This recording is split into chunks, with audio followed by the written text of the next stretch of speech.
Hello, this is Tony Heller from RealClimateScience.com. We're constantly being told by the press, social media, and politicians that policy is being driven by the science and by the scientists. So earlier this morning I posted this peer-reviewed study on Twitter. The study said the risk of developing acute coronary syndrome significantly increased in patients after receiving mRNA COVID-19 vaccines, according to a report presented at the American Heart Association Scientific Sessions 2021, held from November 13th to 15th, 2021. That's pretty important news for corporations and politicians who don't want to get involved in massive litigation after mandating these vaccines. If a company requires an employee to get vaccinated and he ends up dying or suffering an injury as a result of the vaccine, the company potentially faces all sorts of very serious consequences.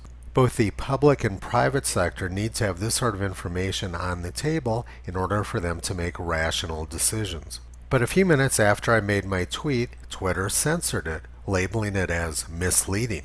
Their justification is that some unnamed health officials consider COVID-19 vaccines safe for most people. Using their logic, an injection which injured 49% of the population would still be safe for most people.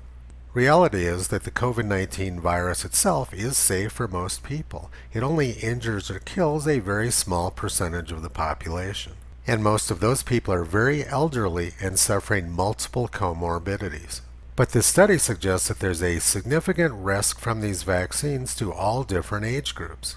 Barcelona footballer Sergio Aguero just announced his retirement after only a few weeks playing for the team. He's one of the best loved players in the world and was not old and was not suffering any other illnesses. Vale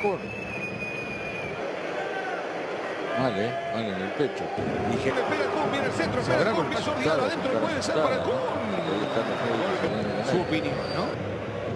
Apoyó la mano derecha en el pecho, ¿no? Seguimos mirando, no hay nada.